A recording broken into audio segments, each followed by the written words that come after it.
better get them because it's a hot ticket. So check it out. What else do we got here? Do we have anything let's else? say goodbye we to got- Gonzo. Gonzo, have a nice weekend. The cornhole on Sunday to support Chad That's right.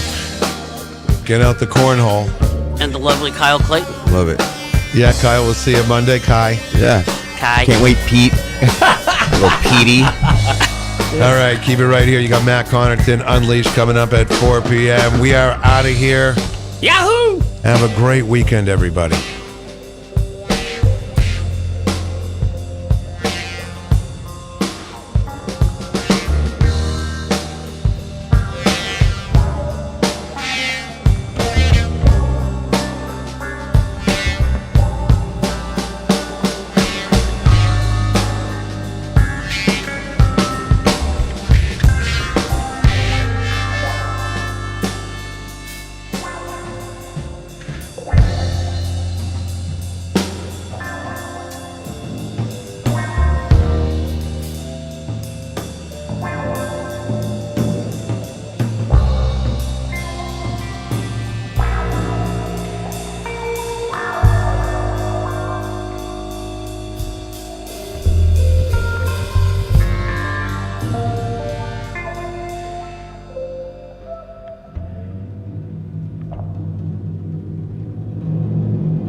Clemento's Pizzeria, family friendly, awesome for a date night. Clemento's Pizzeria. For delivery, call 603-782-8450. Clemento's Pizzeria, the best pizza in town. 1875 South Willow Street in Manchester, New Hampshire. Best cocktails around. Come in as friends and leave as family. Bring your kitchen to life with Queen City Cabinetry, located at 87 Elm Street in the historic Sunbeam Mall in Manchester. Open Monday through Friday, 9 a.m. to 5:30 p.m. and Saturdays, 10 a.m. to 2 p.m. They can be reached at 603-222-2007 or on the web at queencitycabinetrynh.com. Come see the possibilities. Queen City Cabinetry, another proud sponsor of WMNH.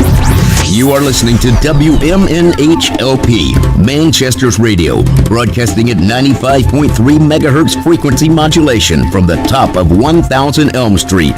Our studios are located at 1045 Elm Street and licensed to Manchester Public Television Service in Manchester, New Hampshire, USA.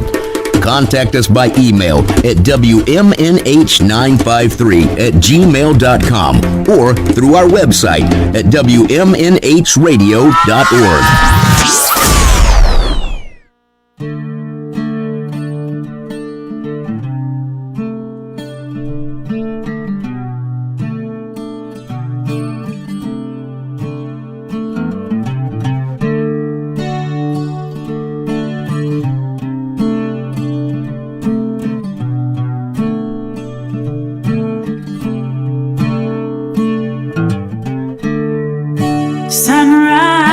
Sunrise feels warm.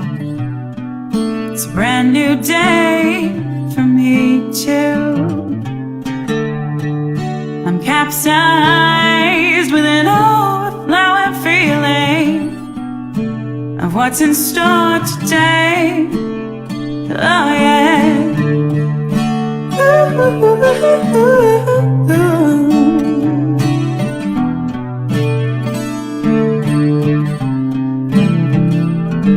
Because things are looking up for me, and there's so much more that I wanna see.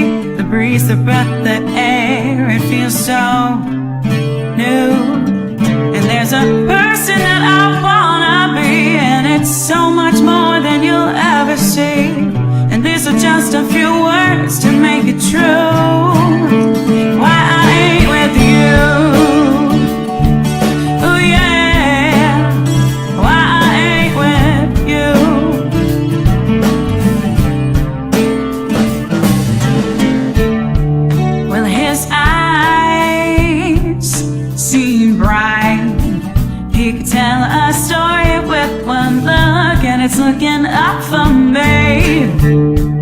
I don't know why I didn't feel this way before, but now my eyes are open wide and things are looking up for me, and there's so much more that I wanna see. The breeze, the breath, the air, it feels so new. And there's a person that I wanna be, and it's so much more than you'll ever see.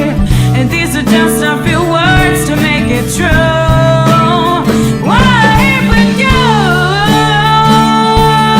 Yeah. Why with you?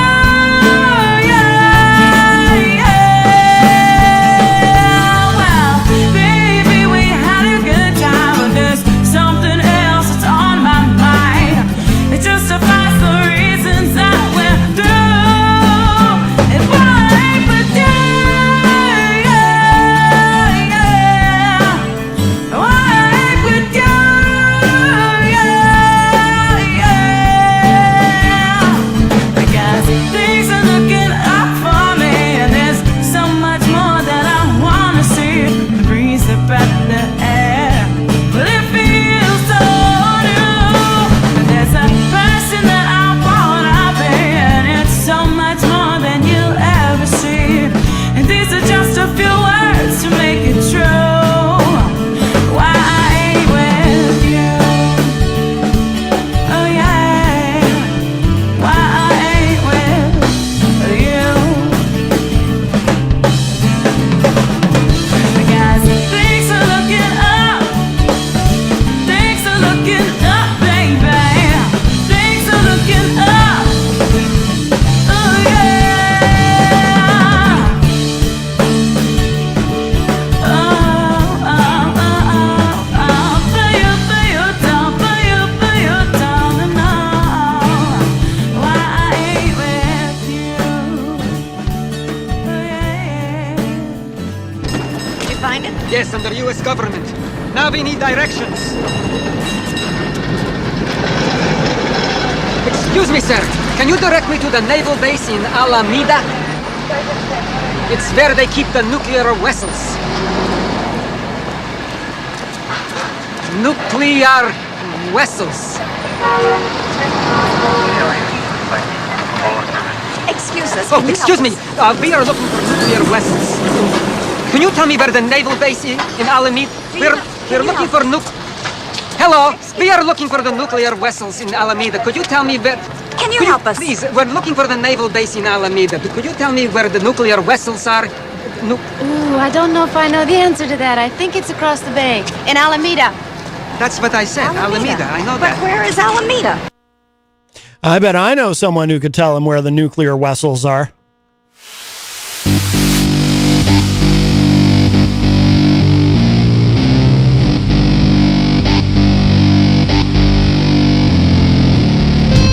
Listen to these shows. As a matter of fact, listen to Matt Connington of WMNH Radio in Manchester, New Hampshire.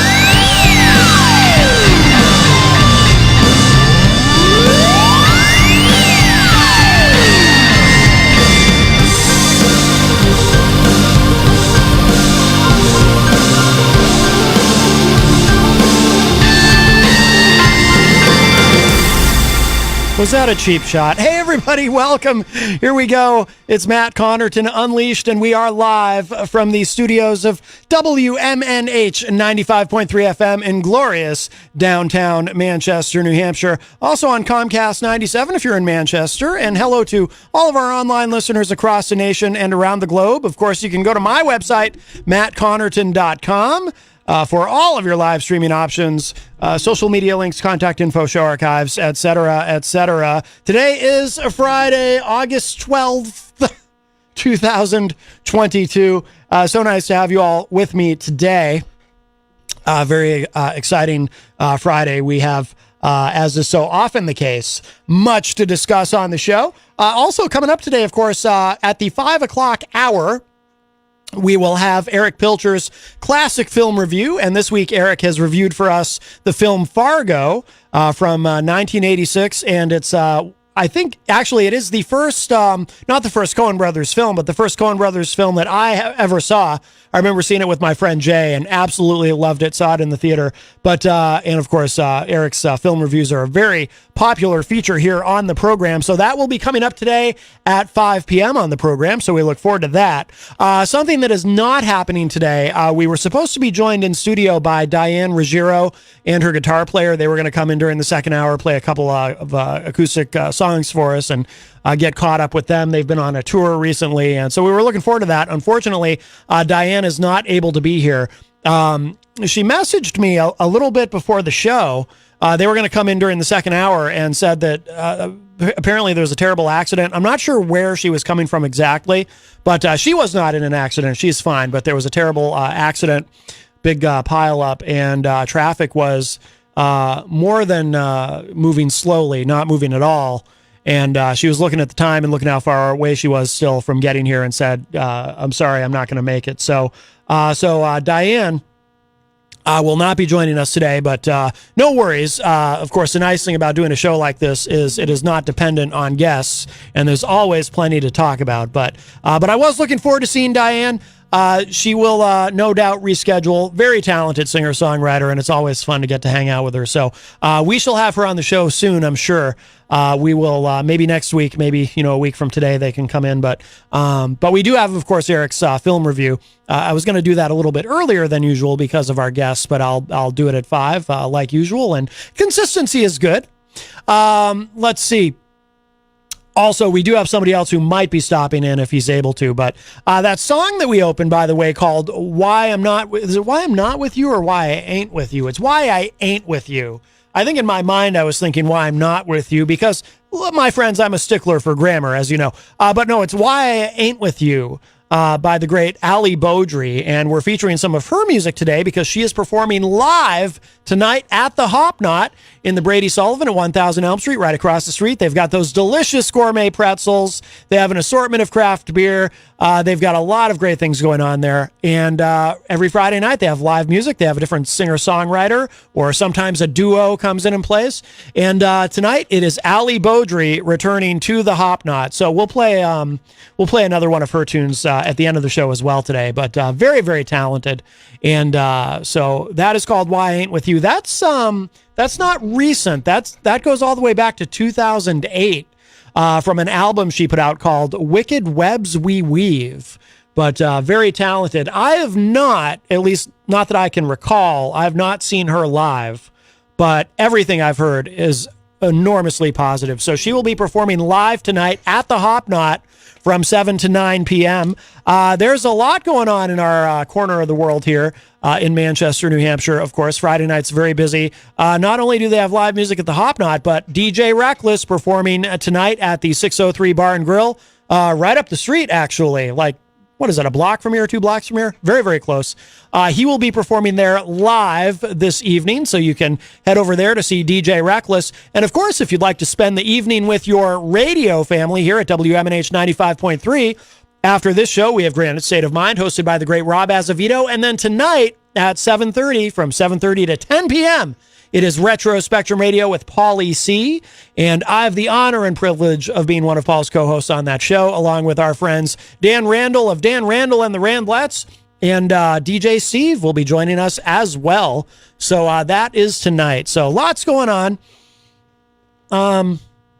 We should... Well, let me give the numbers, and then we'll say hello to everybody in the Facebook live chat, and then we've got to get caught up on this ever-developing story. 603-250-6007 is the number if you would like to join me today, 603-250-6007. You can also text me at 617-917-4476. Tweet me at Matt Connerton, or send an email to matt@mattconnerton.com.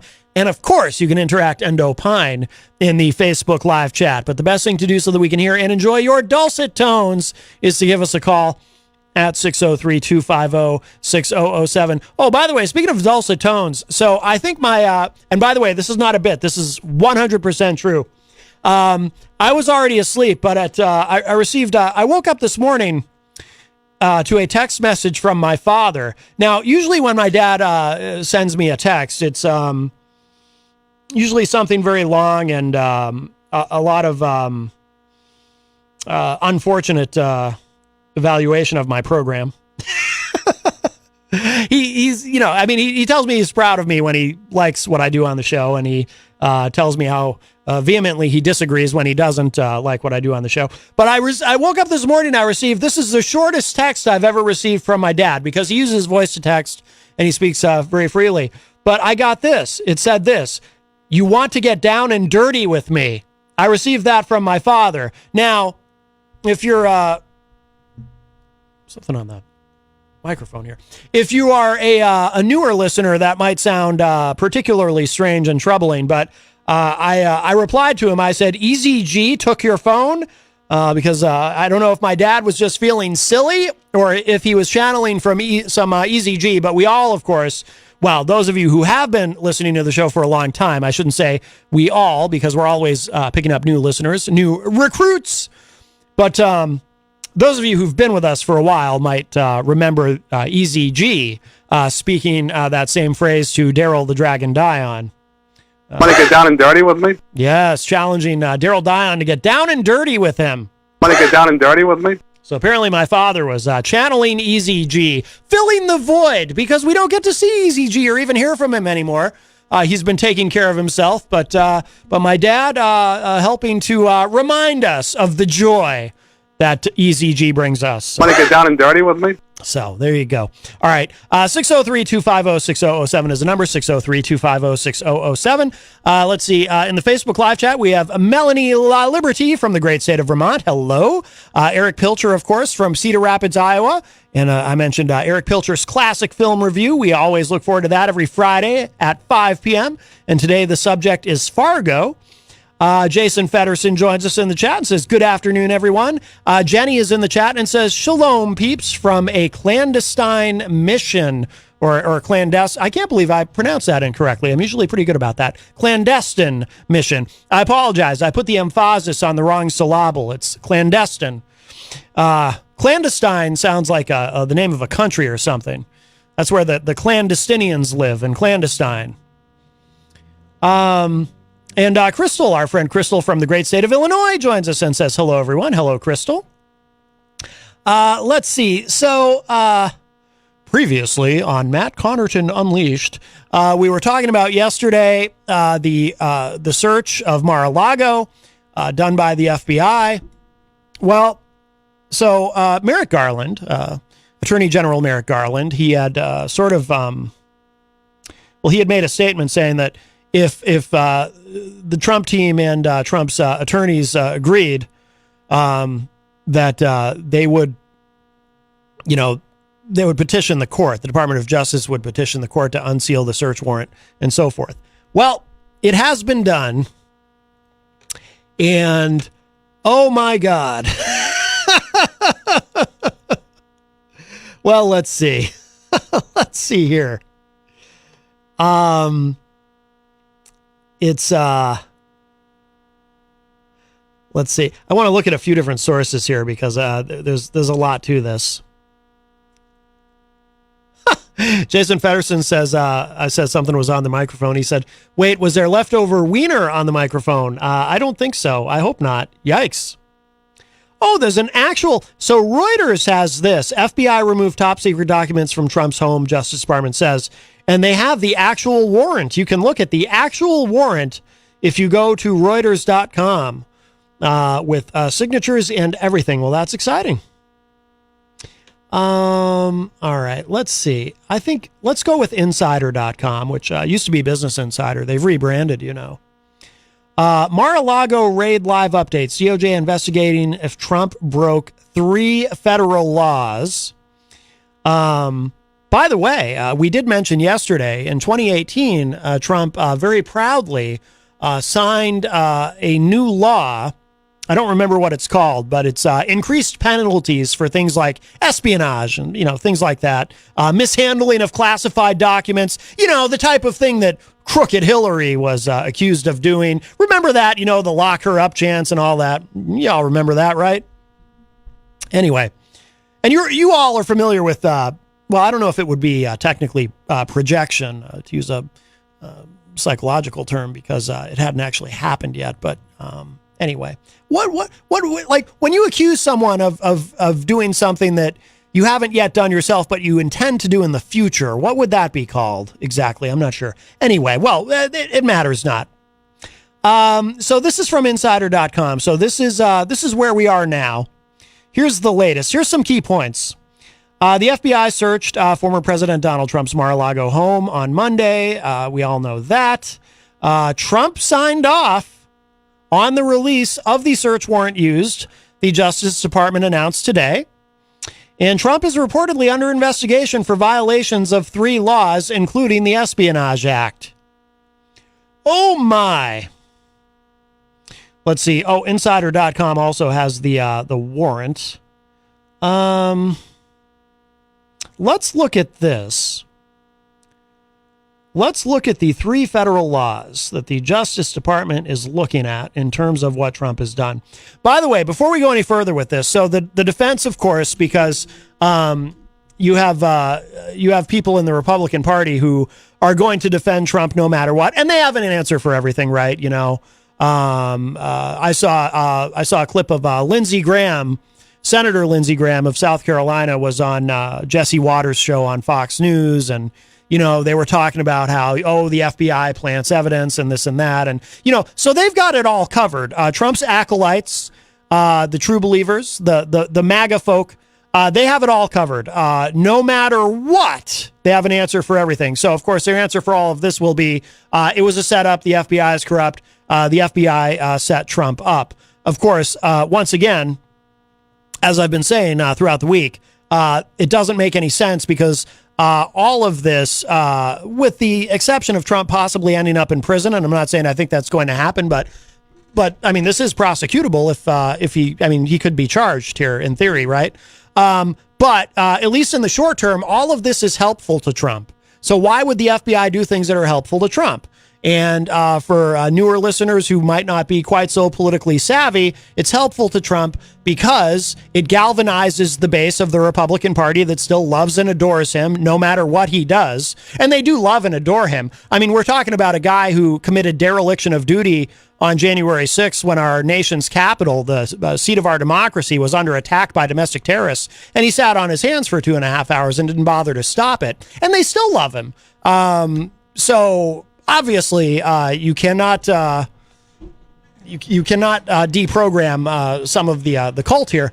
But great band, by the way, Firewoman, great song. I love the Cult. That's what I was referring to. I don't want anyone to think I'm saying that the people who like Trump are in a cult. I'm not. I would never say anything like that. Anyway, but the point being, no matter what happens, his supporters who believe in him to the point that, any terrible thing that is ever said about him is automatically made up. It's the deep state. It's the FBI. It's the DOJ. It's all corrupt. It's Antifa. It's whatever. It's Nancy Pelosi. Whatever. Hillary Clinton figured out a way to get her revenge. Whatever it is, they've got it covered. But again, for those of us living on Earth 1, here's where we are. So the Justice Department, again, this is from Insider.com. The Justice Department is investigating if former President Donald Trump violated 3 federal laws involving the handling of national security information when he moved government records from the White House to Mar-a-Lago upon leaving office. Breitbart reportedly obtained the warrant the FBI used to search Mar-a-Lago's residence in South Florida, Trump's Mar-a-Lago residence. Feds are looking into whether Trump broke laws against gathering, transmitting, or losing defense information, the destruction, alteration, or falsification of records, and the concealment, removal, and mutilation of records. One of those violations is part of the Espionage Act. By the way, so there's more to this. We'll look at the whole thing here, but the other thing, it's interesting to see how Trump apologists, how they, the different excuses and rationalizations and justifications they can come up with.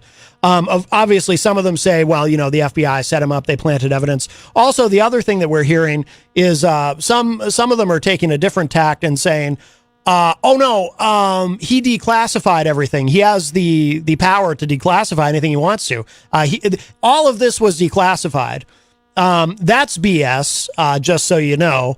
Yes, the president of the United States does have the ability to declassify documents, but he has to be a current president, for one thing. You can't just, it's kind of like executive privilege. You don't get to decide when to apply and exert executive privilege, or invoke, I should say, executive privilege, when you're not the president anymore. It's up to the current chief of executive. This is the same thing. And those who would say, well, no, when he put the documents in these boxes and took them with him, in that moment, that was a way of declassifying them. Again, it's BS. There is actually a process that the chief executive goes through to declassify documents. And from what I understand, I'm sure it's more complicated than this, but my understanding of it is it involves going to the department that is responsible for the document and checking with them to make sure that there's nothing sensitive, too sensitive in that document that would cause any sort of risk in terms of national security or assets that we have in the field in other countries, for example, or you don't want to put anyone or anything at risk. So that has to be assessed before the president declassifies something. So there's a whole process to declassify, and for a sitting president to declassify documents. Taking something that is labeled top secret and putting it into a box and saying, I'm taking this home with me, that is not how you declassify a document. Crystal says in the chat, I personally want to see DOJ verify or deny the Washington Post reporting of the documents being on nuclear weapons. Nukes info isn't specifically listed on what was searched for. If it was actually nukes and there's verification of that, I want to know because it will impact my judgment. So what Crystal is referring to, if you don't know, the Washington Post, and I think there was one other news outlet too that was reporting that. That was backing up the Washington Post. But most media outlets are being very cautious with that part of it specifically. But the Washington Post was reporting that it was leaked to them that there were nuclear documents regarding not necessarily our nuclear weapons, might be another country's nuclear weapons. It could be a variety of things, but we don't know for sure. Now, the thing is, though, that could be true because there could be documents specifically about nuclear weapons in some of these, because, they're not going to tell us that. The warrant certainly isn't going to tell us that, what they found, certainly. But we do know that some of the documents that were missing that they were looking for in these warrant, it turns out, and we'll get to it in this article, but it turns out were the highest level of there's like top secret, and there's even a category beyond that, beyond top secret, apparently. So wouldn't surprise me, but I would say to you, Crystal, though, because to me, even if there are no documents regarding nuclear weapons specifically, if there are things that are, again, beyond top secret that he just decided to take home with him, that's still terribly troubling. My personal opinion, and, of course, I don't like Trump anyway, so call me biased if you want to. I've long before any of this happened, my judgment of Donald Trump was that he was a criminal. Actually, you can't take home any documents. Like, you can't. It's illegal. They have to go in the National Archive. But, of course, you've got people on Fox News and other corners of conservative media spinning it as, oh, what? So I heard Jesse Waters say it on Fox. Oh, so what? He took home a letter written to him by Kim Jong-un and a menu from one of the dinners at the White House. And what? We're going to send the FBI in for that? It's like, no, dude. You can't take any documents home, but you cannot especially take home documents that are top secret or beyond top secret, whether it involves nuclear weapons or whether it involves anything else regarding national security. You cannot take those things home. So nukes, I suppose, would be the worst case scenario because then you get into the question of why would he want that information? And by the way, if it does turn out to be the case that there are documents about nuclear weapons, and we have to ask the question, why would he want that information specifically? I can only think of one reason, cha-ching, but I don't want to go there because we don't know that yet. So I don't even want to speculate. I mean, obviously my show is not, this is not an objective news program. It's your standard political talk show where the host clearly has an opinion and a point of view, but even I don't want to quite go there. Will it shock me? Considering who we're talking about, no, if that does turn out to be the case, but I don't want to say that. So let's for the moment assume, in fairness, that there are no documents involving nuclear weapons, but he took home some pretty important stuff that he wasn't supposed to take. All right, so per the warrant, again, this is from insider.com. Per the warrant, the feds are scrutinizing if Trump broke laws against gathering, transmitting, or losing defense information, the destruction, alteration, or falsification of records, and the concealment, removal, or mutilation of records. By the way, we already know he's guilty of mutilation of records. He has a long, habit of ripping up documents. I think I know who this is, but I'll have my finger ready for the dump button. Hi, welcome to Matt Connerton Unleashed. Who's this? But Matt, why don't you talk shit to me? Oh, see? And then he calls and he swears. Well, I hope he, maybe that's his idea of getting down and dirty. Want to get down and dirty with me? I actually would have allowed him to finish his question had I not heard the S word. But he's got things to do. I'm kidding, of course. He has nothing to do. He doesn't even have a show. That's great. Anyway, the inventory, well, let me back up. Okay, so according to the inventory of items seized in the raid, the FBI recovered 11 sets of classified records from Mar-a-Lago, some of which were marked top secret and meant to be stored in special government facilities because of their sensitive nature. The Wall Street Journal first reported on these details Friday. That's a big deal. I mean, think about it. Documents that are supposed to be stored, that are so sensitive, they're supposed to be stored in a government facility. I mean, look, I might have taken home a yellow pad of paper or something at one of my jobs, but come on. The inventory list said the feds seized, quote, various classified /TS/SCI documents,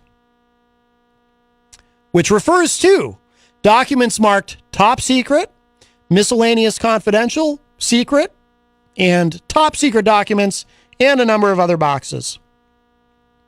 Agents also recovered Trump's executive grant of clemency for the GOP strategist Roger Stone, information about the president of France, a potential presidential record, a handwritten note, binders of photos, and a leather-bound box of documents.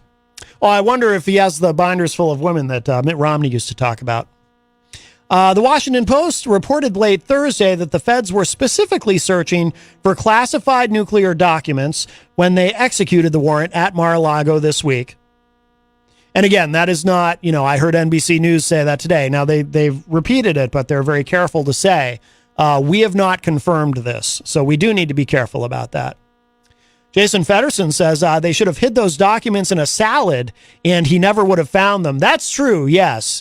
It is remarkable, by the way, to think that man, how old is Trump now? What is he, 76? To be able to eat the diet that he does, the fast food and everything, and not have had colon cancer by this point in his life is truly remarkable. Eric Pilcher in the chat says, I was just going to say, was it binders full of women?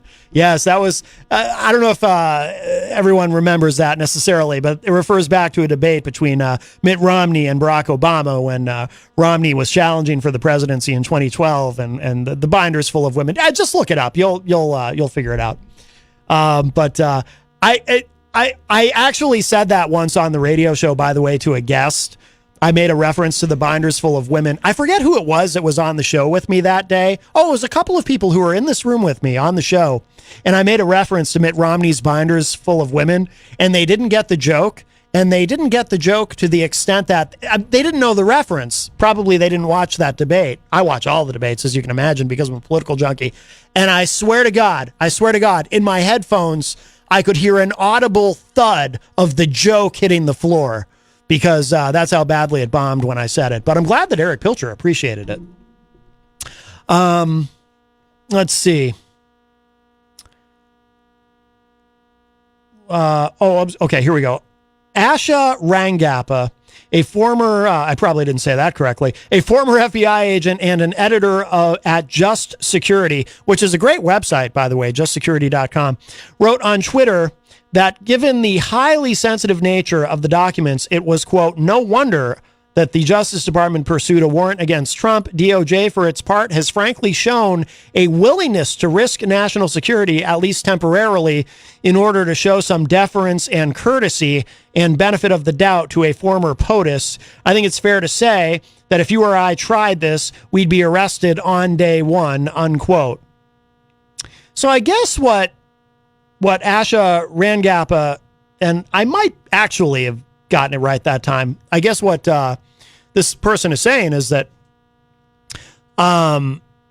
they took their time because they were trying to be very careful and delicate about this, which actually many people say was the right approach for the Department of Justice in this case, because this is such an unusual case, and you do have to show some level of deference after all, because it is a former president of the United States. So while no one is above the law and you have to execute this warrant and you have to find these things, you do want to do so fairly carefully and cautiously. And by the way, there was, if I'm not mistaken, a fair amount of, they were pretty quiet about it, is what I'm trying to say, because the only reason we even know this happened, at least initially, is because of Trump. Trump was the one who brought it to everyone's attention, not the DOJ. They were pretty quiet about it. We have a call. Hi, welcome to Matt Connerton Unleashed. Who's this? Matt Pilcher, one of the token conservatives you have that listen to your show. Hi, how are you, my friend? I'm doing okay. I was listening to you, and I want to go on the record and say that I second what Melanie La Liberty said in the chat. Really? Wrong is wrong. This is a threat to national security. Yes. And I have, all day today, many of my conservative friends have posted things about they did a search warrant for Trump, but not Hunter Biden. They did a search warrant for Trump and not Hillary. We're arguing apples, oranges, and blueberries here as conservatives. And it needs to stop. I actually watched Sean Hannity last night, and after feeling like I had beat myself in the head with a tack hammer repeatedly, I really just... I don't care who you are. I don't care what party you represent. Mm-hmm. If you break the law, you should go to jail. Yes. End of discussion. Yes. Well, Donald Trump had classified documents at his private home. Yes. That right there, there should be no discussion. Mm-hmm. There should be a no, but no. End of discussion. He is wrong. Yeah. Is he the only president that has ever done this when he left office? Absolutely not. Well, but is he the only president that's gotten caught and had an FBI search warrant executed on his home? You betcha. Yeah. Well, I don't. So, I don't know if he's. Well, yeah. I take your point, and I'm glad to hear you say that, Eric. I'm really glad you are an intellectually honest conservative, and I'm glad you don't play that whataboutism game that a lot of conservatives do. And by the way, to those conservatives who do what you were just talking about, where they say, well, what about Hillary or what about Hunter? Hillary, probably, as I said yesterday on the show, one of the most investigated political figures ever in the history of the country. And Hunter Biden, by the way, there is an active investigation by the Department of Justice into Hunter Biden that is ongoing. So he is being investigated. But I'm glad to hear you say that, Eric. I really am. And that is something that and I'm not just saying this because we're friends and because you contribute content to the show. I really respect that about you, that you are intellectually honest and you're calling it like you see it, and I appreciate that. No problem, and I appreciate hearing that. It goes back to it's so easy to sit here, and I have friends that do this. You gotta back the party. You gotta back the party. Well, you know, backing the party and hating an individual is what put us in this position in the first place. And we sit here and we talk about, well, we need to put political ideologies aside. We have to in this case. You can't just wantonly forget about political ideologies out of the air. Either you're going to forget about them or you're not. And it's just something I have heard all day and read all day. You know, on the flip side, Democrats celebrating it, and it's like, I get it. You guys don't like Trump. I understand why. I fully do. And you know what? I emphasize with some of those points. But we shouldn't be even celebrating this. Every American today should feel this not as bad or not as distraught as we did on January 6th. But we should have that level of disgust and disdain that we had on that day. That a former American president allegedly removed classified files from the White House and had them in one of his homes. If you remove Democrat, Republican, Joe Biden, Donald Trump, Kamala Harris, and Mike Pence, if you were to remove those names and those political sides out of it, I think any American would hear that and say, that's awful. Because it is. It's very disturbing. And as a Republican, I will not caucus for Donald Trump. Good. Absolutely, positively, under no circumstances will I caucus for him. There's been too much. Too much. Saying he would pardon those convicted of January 6th crimes, and now this? No.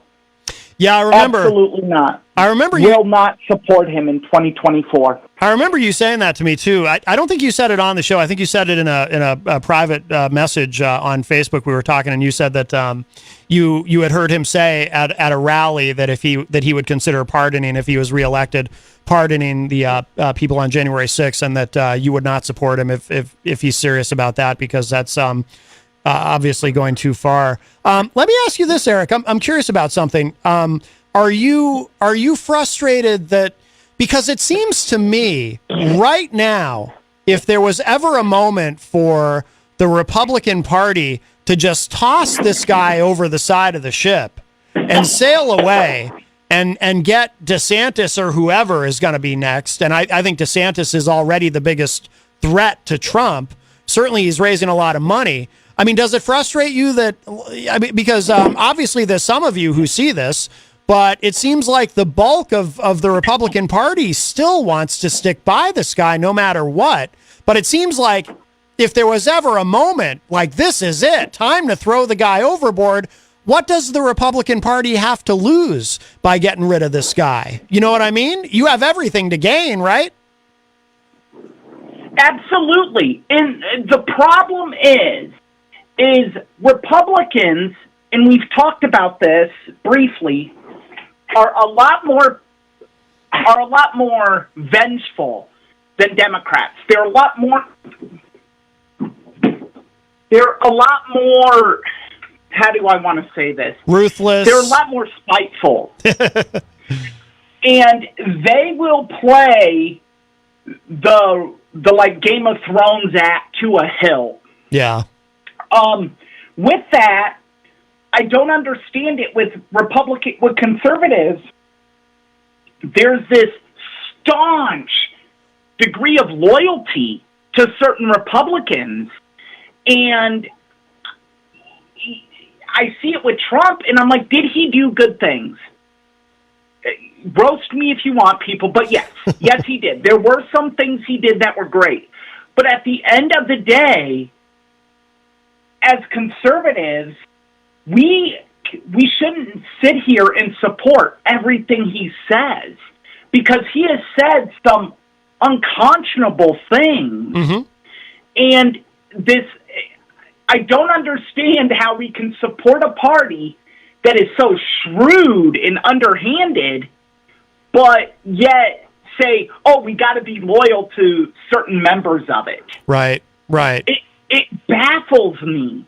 It just baffles me. It's a cult of personality. And I think Ben Sass, Senator Ben Sass from Nebraska, who's pretty conservative himself, so I probably disagree with him on some things, but I'm sure I do. But I remember, but he said when the state party in Nebraska decided to censure him for criticizing Trump, he made a video and he said something in it about, and he's a younger guy, like I think he's in his mid 40s. So for a senator, he's young, and so he uses kind of younger language. And he said something about the Republican Party should be about ideas, not the weird worship of one dude. And I think those were his exact words. And I remember thinking, that sums it up perfectly. It is very strange. And the thing too, I always say to Eric, like people like my dad, for example, will say to me, he loved Trump's policies, just loved his policies. And I hear other Republicans say that too. Oh, well, I didn't really like Trump, but his policies were great. And I always say, and I'm curious what your response would be to this, Eric. I always say, though, okay, so if you loved Trump's policies, yeah, so you're a Republican, so you like Republican policies. Well, what is Trump going to give you that you can't get from any other Republican from a policy standpoint? What is Trump going to give you that you couldn't get from Marco Rubio or Tom Cotton or Ron DeSantis or whoever else? So I don't understand that part of it. That, I mean, because I've heard it so much. Oh, yeah, Trump, yeah, there's some things about Trump I don't like. Oh, but his policies were great. And it's like, well, that's standard boilerplate Republican policies. You can get that from anybody. But I agree. You said these three words, a cult of personality. Mm-hmm. And I really do think Donald Trump in the 2018 primaries really, I'm not comparing him to this person, but let me flesh this out a little bit before people roast me for it. There's a little bit of Hitlerism with him. He really said things people wanted to hear. Yes. And he provided a scapegoat for a lot of problems. Yes. And people were like, oh, that makes sense. Yes. So, okay, I'm going to follow him. Mm-hmm. And he can do that because that's his business acumen coming into play. That's what he's good at. Marketing and branding. That is his personality coming out. Mm-hmm. And he can be charming. He can be very, over the top and draw people in. Sure. I mean, you don't have the #1 rated program on television for 2 years in a row and not be able to do that. Sure. He is a charismatic individual. Oh, yeah. Not in the John F. Kennedy sense, of course, or the Bill Clinton sense, but in another sense. Mm-hmm. He says things. He has a great way of reading people and will say the things they want to hear. Yes. And conversely, he can then blame things on other people or other groups. Yes. And people will wantonly follow him and blindly follow him. Mm-hmm. When you could easily sit there and say, I agree, immigration is the problem, but I don't think it's all Hispanic people. I think it's a problem overall. Right. Yeah. So I think that's a big thing, and that's why I say it's almost Hitler-esque in a way, because Germany was downtrodden when he came in. Mm-hmm. America wasn't downtrodden, but he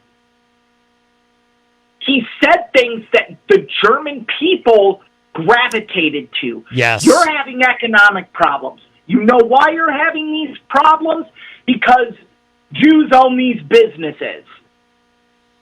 Right. Donald Trump did the same thing. He said, oh, you're upset because of the economy. You want to know why we have a bad economy? Because the Democrats sat here and shut down these pipelines and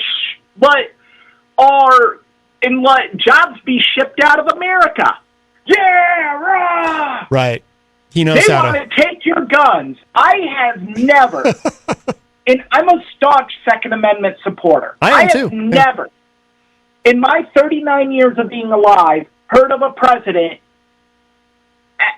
physically having people come and take firearms. Right. Right. I know. Like, so yeah, it began in the Bible Belt. He really hit his roots.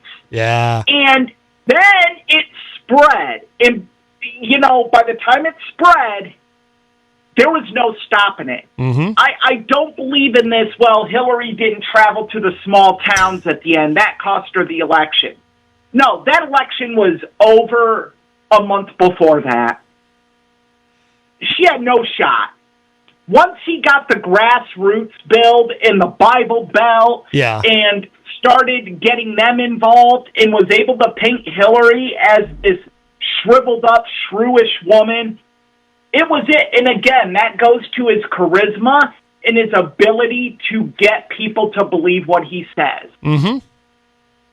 Yeah, absolutely. I think, Eric, I think you explained it better than I've ever heard any Democrat explain it about Trump and the way he pulled people in, to be honest with you. I agree with your analysis of that. And that's, you know, it's like I said, that's what he's good at. He's good at marketing and branding, and he knows how to draw people in with that. You know, some would call it white grievance. He appeals to people's sense of white grievance. You know, certainly when how did he start out his campaign? He came down the escalator and he talked about Mexicans coming over the border and called them rapists. And that kind of set the tone, I think, for the whole thing. And but I agree with your analysis. But I think that, this is the moment that the Republican Party can finally just rip the Band-Aid off, throw him overboard, and sail away with somebody new. And it would only help. It would. We might actually be looking at God help us, we might be looking at a rematch in 2024 of Trump versus Biden. And I want both of these guys to just sail off into the sunset. I already got what I wanted from Biden on COVID-19, so I'm good. He's done his duty. He's done his bid for king and country. And I just want both of them to go away, to be honest, but especially Trump. I think after this, if the Republicans still allow him to run on the ticket, the Republican Party has some deep-rooted issues that I don't know if I would probably go undeclared on my voter registration card. And they're not going to cry over it. Mitch McConnell ain't going to cry in his four-post bed in Kentucky and say, oh no, Eric Pilcher, or Eric Pincher, as I'm known as in other avenues. Yes. He left the Republican Party. No, it would make me feel better to say, you know what? No, I am stepping back. I cannot follow this party anymore. Yeah. Because you guys are now saying that breaking laws that our forefathers built is acceptable. Yeah. Yeah. Like, it's unconscionable to me that we're even having this discussion about, and we're not, I'm saying nationwide, about was the FBI right to go into Trump's home? Read what they found. It's a remarkable moment, I'll tell you. It's like every time, it's funny too, because after the election, a lot of people thought, okay, well, this is the end of the Trump presidency and now he'll go away and, the Republicans will find someone new for 2024 and we don't have to hear about Trump anymore. And he doesn't go away. He doesn't go away. He's still relevant. Anyone who thought Donald Trump was going to go away after that defeat, and I will say it, Donald Trump was defeated. Yeah. There was no shenanigans, no tomfoolery, none of the above. Yeah. He lost. Yeah. And I say people voted against Trump more than voted for Biden. Mm-hmm. At the end of the day, whether you lose by a point or lose by 50, you lost. Yep. He lost. Yeah. Yep. Anyone who thought after that Donald Trump was going to go away, I have a bridge over dry land to sell you. There was no way he was going to just go to one of his homes, probably in Mar-a-Lago, and just chill. Yeah, some people really thought. I remember people predicting that he was going to, after the election, if he lost, that he would just go to Mar-a-Lago and not even go back to the White House, just go hang out in Mar-a-Lago for the rest of his presidency. I remember people actually saying that, he'll probably just start to go away now, and couldn't have been more wrong. I think I might have even thought that at one point, but I guess it was wishful thinking on my part, because I thought that. Yeah. And I will say I was guilty of thinking that. I think I thought that 2 weeks before the election. Really? I was having a conversation with my cousin Joe, and I said, you know what, if he loses, I could just see him going away. But then I heard his not-so-concession speech, mm-hmm. and I'm like, nope, this ain't over. Not by a long shot. Yeah.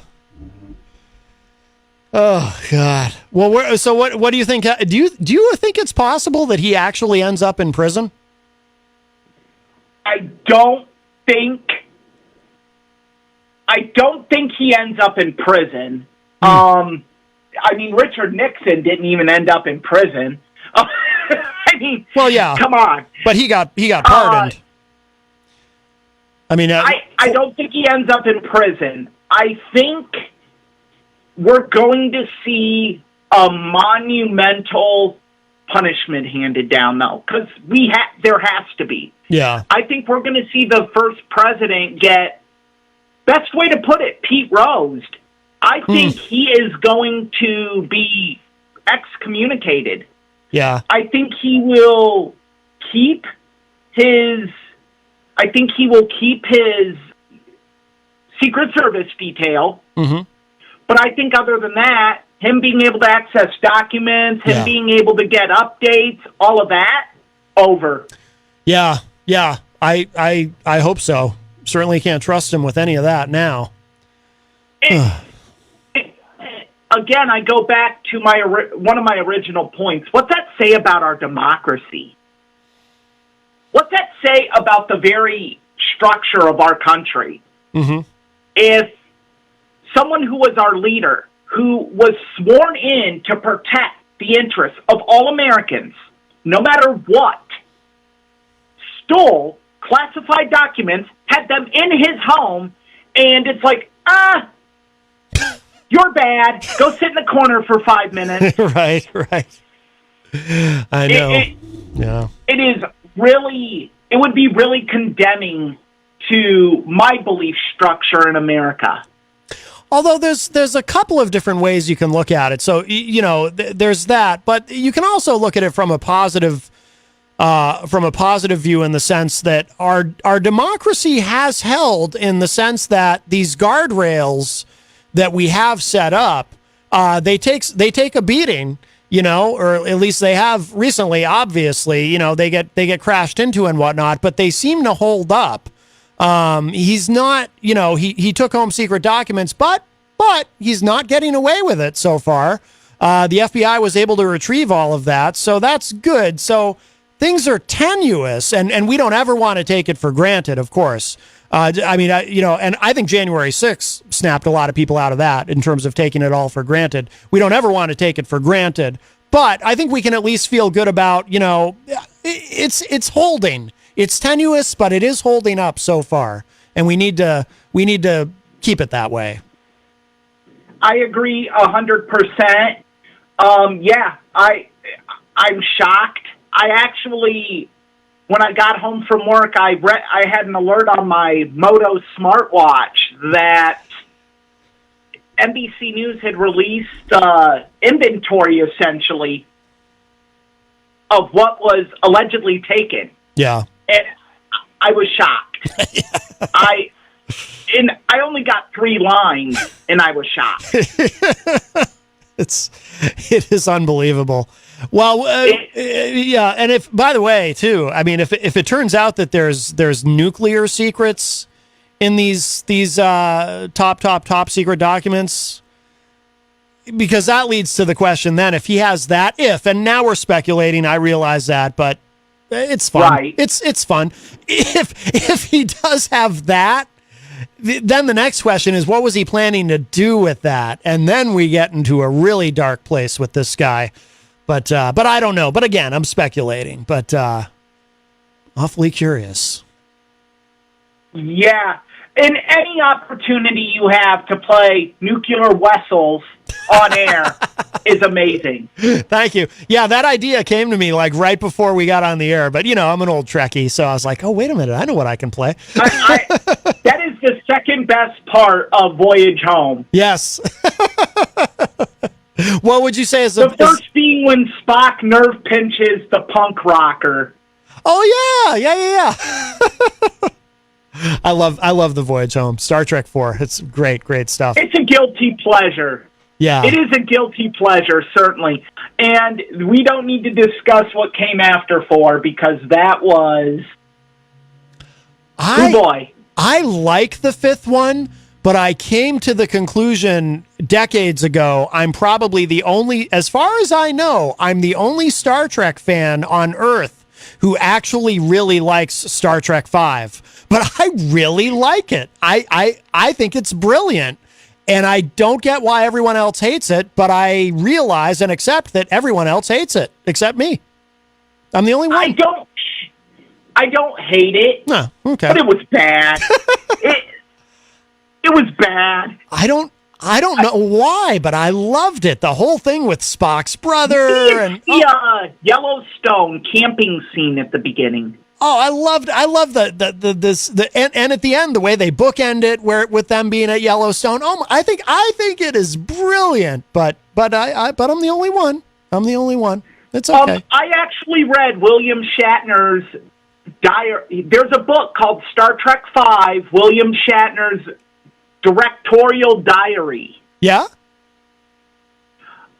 Yeah, a lot of interesting stuff in there. Like, midway through the book, they cut his budget by 30%. Oh, really? Oh, wow. Yeah, there's a lot that happened that really derailed that movie. So that's the only one he directed, correct? Of the entire series, that's the only one Shatner directed? Only thing he has ever directed. Okay. Yeah. I don't know. I loved it, but I don't know. I don't know. It for whatever reason it connects with me. But I'm not my favorite of the series, certainly. That would probably be Wrath of Khan, but I really like Star Trek V. But anyway, I'm strange. But we are at the top of the hour, Eric. We should get to your film review, but was there anything you wanted to add to any of your thoughts today? No, just again, I restate this as a conservative. Wrong is wrong. I don't care what party you represent. I don't care who you are.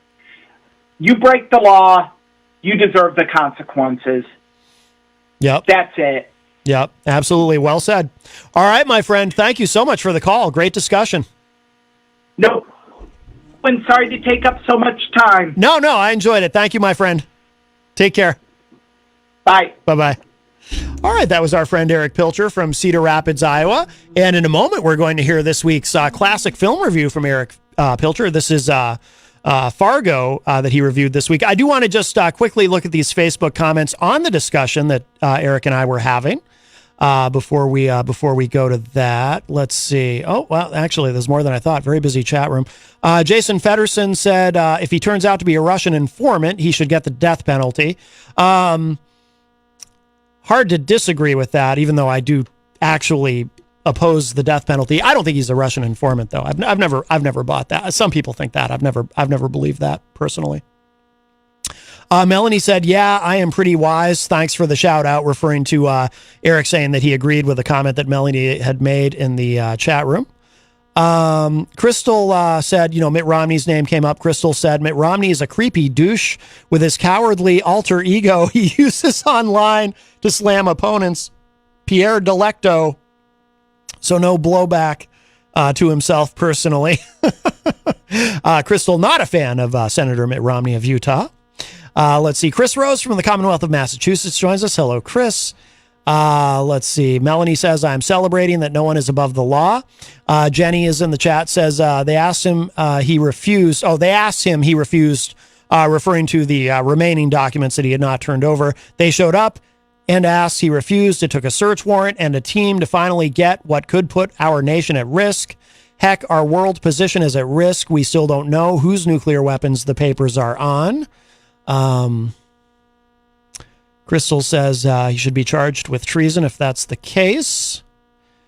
Crystal says Trump, despite filling arenas, is the worst speaker, in my opinion.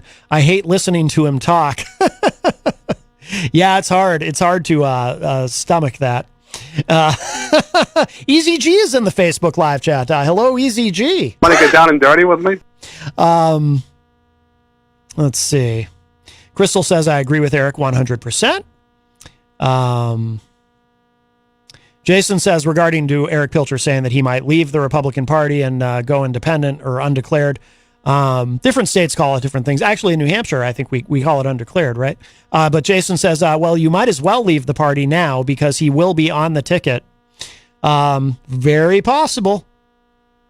Crystal says, I would be okay with both Biden and Trump going away at this point too, Matt. I agree with you on that. Yeah, absolutely. Again, and I hate to be ageist, but we need some younger. I mean, when we elected Trump, we elected the oldest president in American history until we elected Biden, and then we elected the oldest president in American history. We got to get some youth back in there, I think. Tony Petrello says, I wish they diverted all the effort they've put into trying to get rid of Trump into more positive things. They're looking like a bunch of crybabies. Oh, I absolutely disagree, Tony. I'm a firm believer in accountability, and Trump needs to be held accountable. Rocky Huber says, so his face on Mount Rushmore is out of the question now?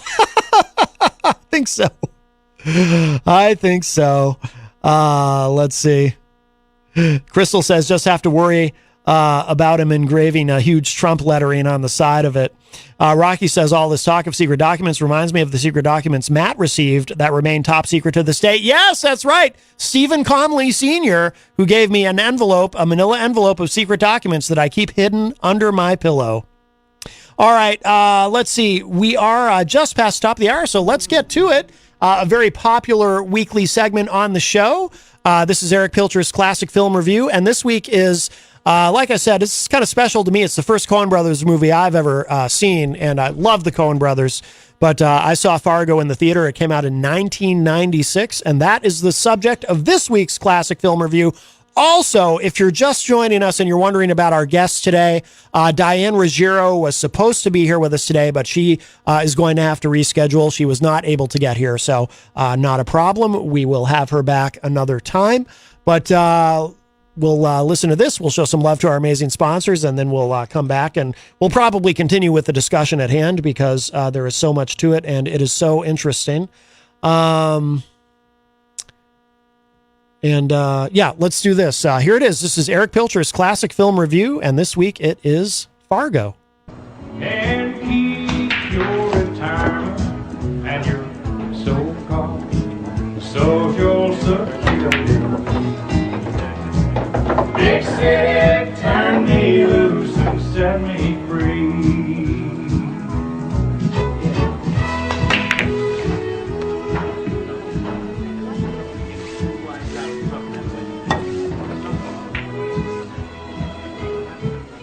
I'm Jerry Lundegaard. You're Jerry Lundegaard? Yeah. Shep Proudfoot said... Shep said he'd be here at 7:30. What gives, man? Shep said 8:30. We've been sitting here an hour. He's peed 3 times already. Oh, I'm sure sorry. Shep told me 8:30. It was a mix-up, I guess. You got the car? Yeah, you bet. It's out in the lot there. Brand new burnt umber Sierra. Yeah, okay, well, sit down then. I'm Carl Showalter. This is my associate, Geir Grimsrud. Yeah, how you doing? So, we all set on this thing then? Sure, Jerry, we're all set. Why wouldn't we be? Yeah, no, I'm sure you are. Shep vouched for you and all. I got every confidence here in you fellas.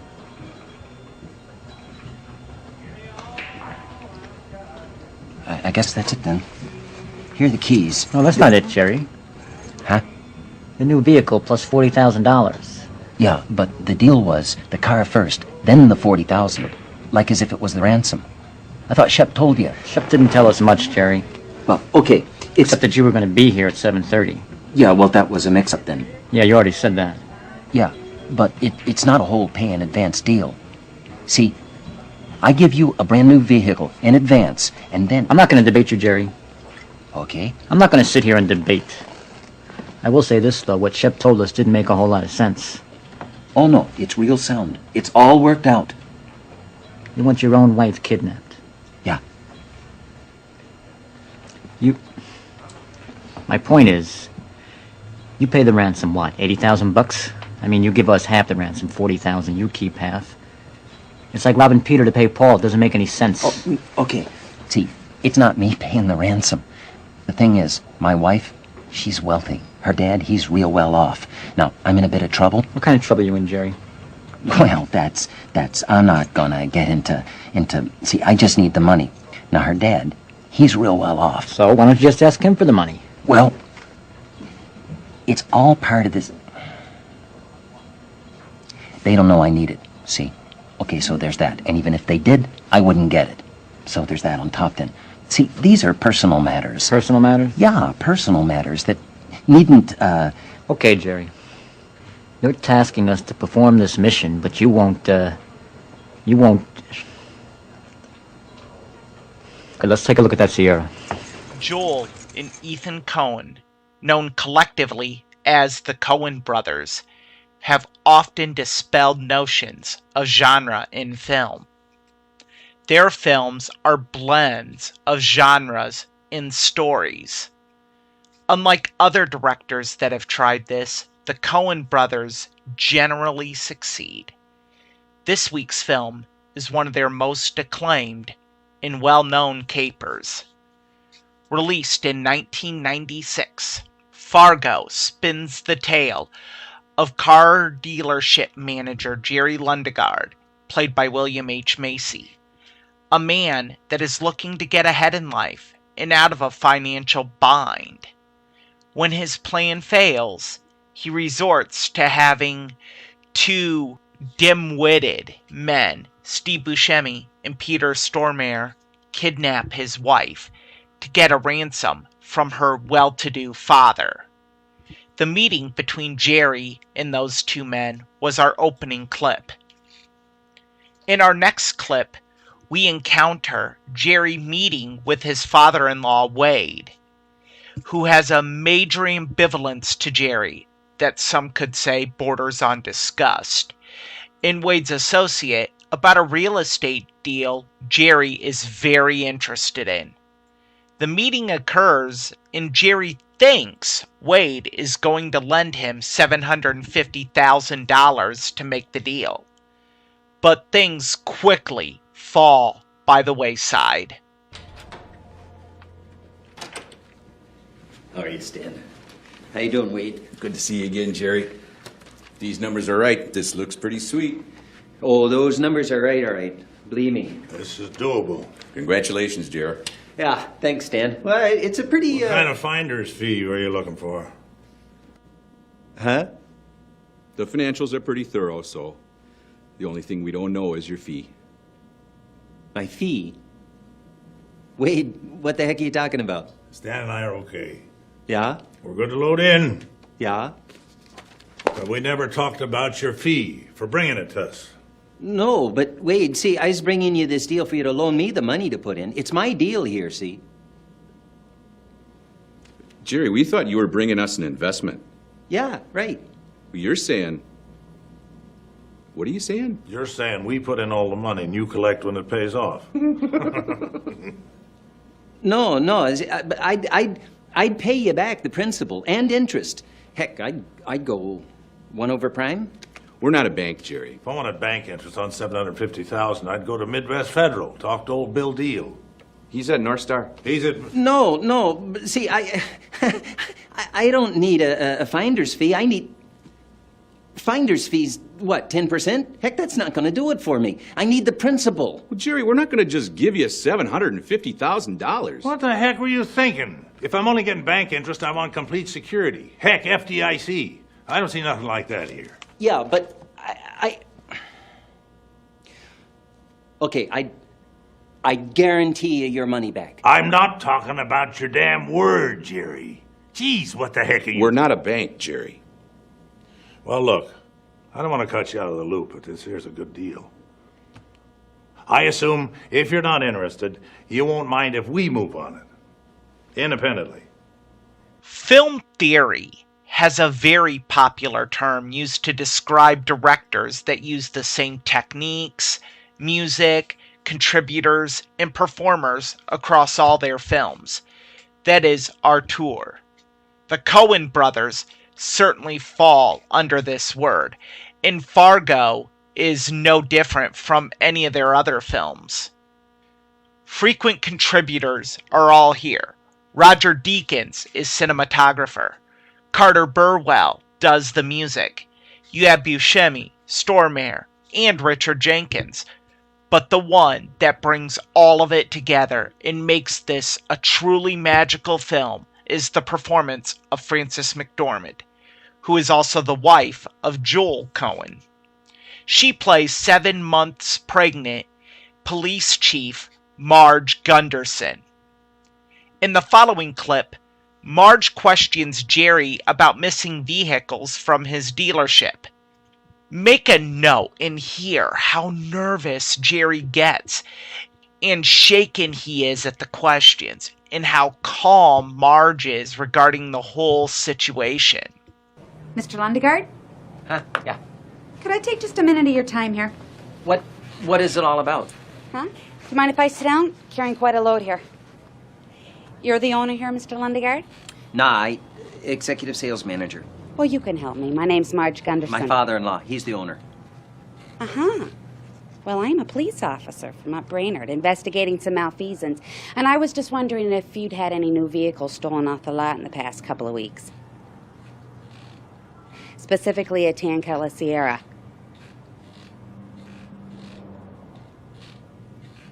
Mr. Lundegaard. Brainerd? Yeah. Home of Paul Bunyan, Babe the Blue Ox. Babe the Blue Ox. Yeah.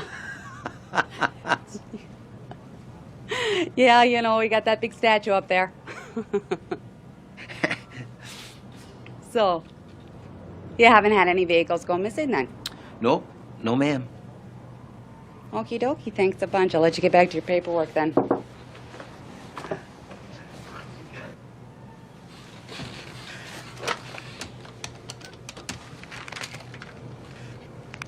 Yeah, give me a shot.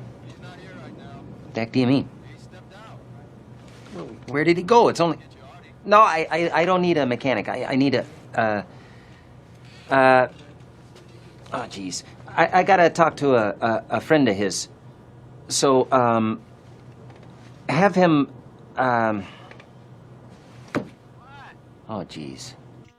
This film is great for many reasons, but one of the most talked about aspects, besides an unfortunate scene involving a wood chipper, is the regional accents used in bringing Minnesota nice to the mainstream eye. In our final clip, the dialect and nice aspect is on full display as Jerry attempts to discuss additional coating put on a car with a potential buyer.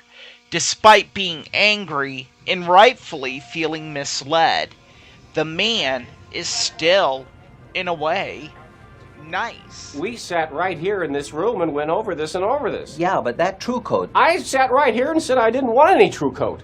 Yeah, but I'm saying that True Coat, you don't get it. You get oxidation problems. It'll cost you a heck of a lot more than $500. You're sitting there, you're talking in circles, you're talking like we didn't go over this already. Yeah, but this True Coat... We had a deal here for $19,500. You sat there and darn if you didn't tell me you'd get me this car, these options, without the sealant for $19,500. All right, I'm not saying I didn't. You called me 20 minutes ago and said you had it ready to make delivery. It says, come on down and get it. And here you are, and you're wasting my time and my wife's time, and I'm paying $19,500 for this vehicle here. All right. I'll talk to my boss. See, they install that True Coat at the factory. There's nothing we can do. But I'll talk to my boss. These guys here, these guys, it's always the same.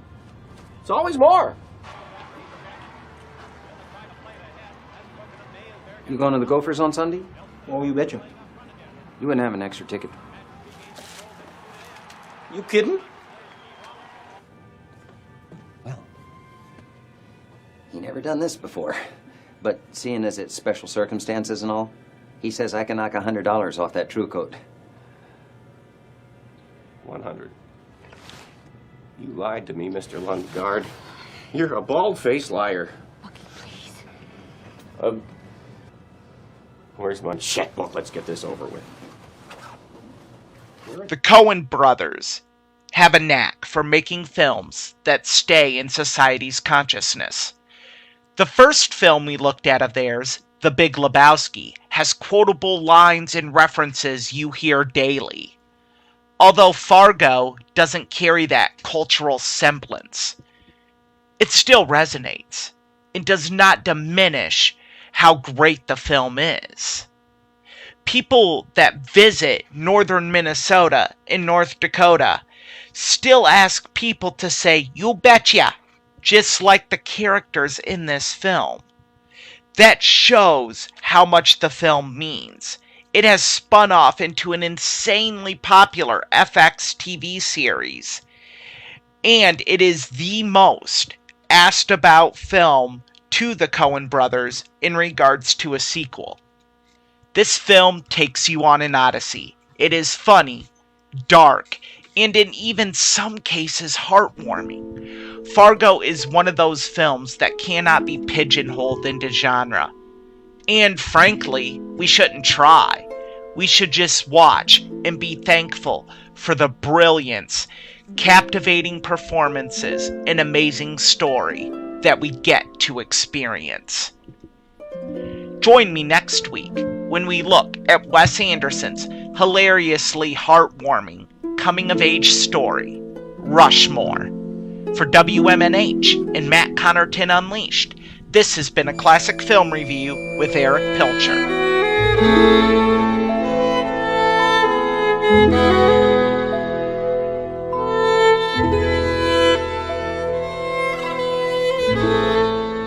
Are you suffering from pain?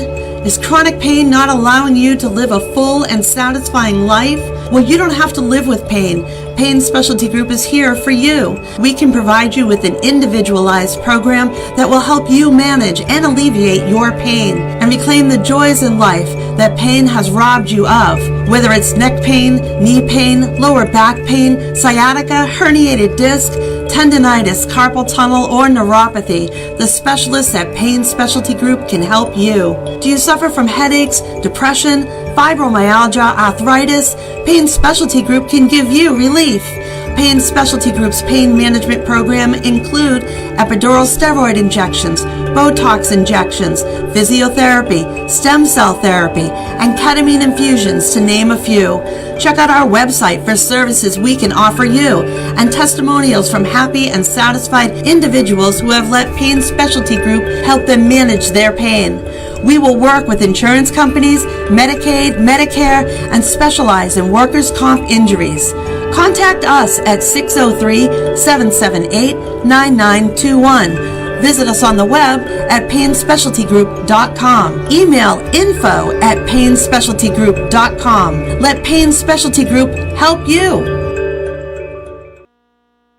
Knot at 1000 Elm Street, Manchester's premier craft beer and gourmet pretzel bar. Tell us more, Trudy. We make our dough fresh every day. We make a variety of styles of pretzels and serve craft beer, cocktails, and a few bottles of wine. We do the traditional pretzel, and we have multiple flavors for that. We also do stuffed pretzels, pretzel sandwiches, 3 dessert pretzels, and pretzel knots. The Hop Knot in the Brady Sullivan Plaza at 1000 Elm Street.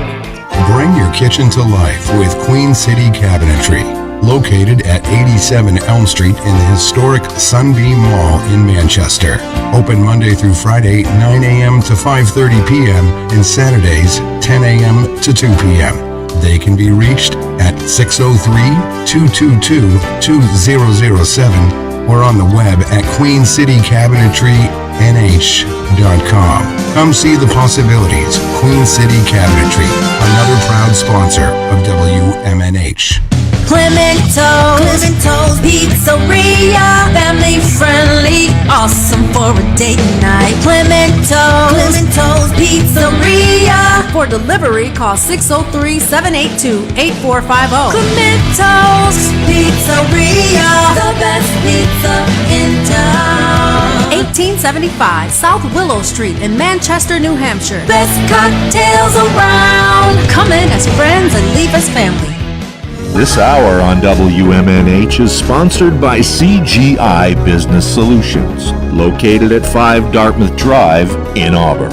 They serve all your business needs, including employee benefits planning, corporate design and business administration, investments and wealth management, and customized business insurance solutions.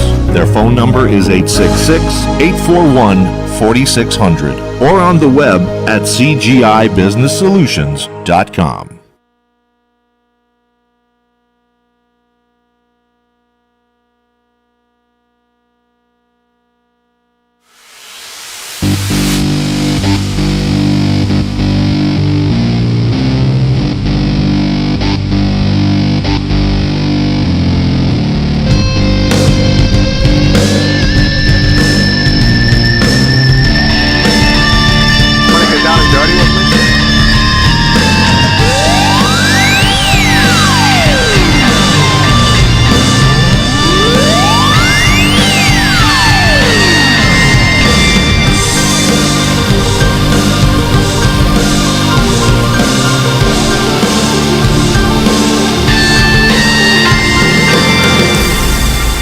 Welcome back, everybody, as we cruise into our final segment today on Matt Connerton Unleashed for the week, actually, on this Friday afternoon here on WMNH 95.3 FM in glorious downtown Manchester, New Hampshire. Also on Comcast 97 if you're in Manchester.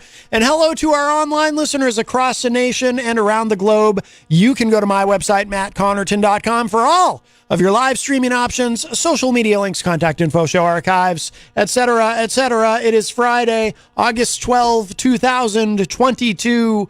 Welcome, everybody. I do want to remind you, of course, we are proudly sponsored by the Hop Knot in the Brady Sullivan at 1000 Elm Street.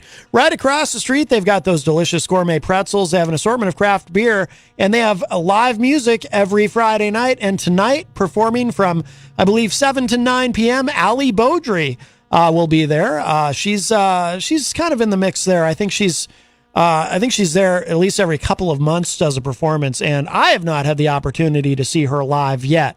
But great reviews all around. So you can check out Ali Beaudry, enjoy some delicious food, some great beverage, and we do love the Hop Knot. Also happening tonight here, all right in this little area, because we got the Hop Knot across the street, and then up about a block or so at the 603 Bar and Grill, DJ Reckless is doing a set. That will be live at the 603 Bar and Grill. I'm not sure exactly what time he starts, probably around 9 p.m. So that is going on. And of course, if you would like to spend the evening with your radio family here at WMNH 95.3, immediately after this show, we have Granite State of Mind, hosted by Rob Azevedo. And then coming up at 7:30 p.m. live right here from the studio at WMNH, Retro Spectrum Radio with Paulie C. And I have the honor and privilege of being one of Paul's co-hosts on that show, along with our friend Stan Randall of Dan Randall and the Randlettes and DJ Steve. So that will be happening tonight at from 7:30 to 10 p.m. Friday is my long day here and I really I do love it. Let's see. Here's what Paul posted earlier in the week about what's going on tonight on the program. Woodstock 99, the event that was intended to be a weekend of peace, love, and music, quickly turned into chaos, fire, and one of the darkest moments of the late 20th century. Trainwreck Woodstock 99, now the number 3 streaming... now the number 3 streaming 3-episode docuseries, too many threes, confused me, on Netflix, takes an in-depth look at all the mayhem that took place. Tonight on Retro Spectrum Radio, we'll be joined by Woodstock 99 TV segment producer and old friend Aaron Sadowski as he tells his story of what took place during the 3-day event. Aaron also appears on the Netflix series. We'll also present music by the bands who managed to perform, including James Brown, Willie Nelson, Limp Bizkit, Korn, and many more. This is one you won't want to miss. That is tonight, beginning at 7:30, right here. And of course, you can listen live. You can stream the show from anywhere in the world at WMNHradio.org.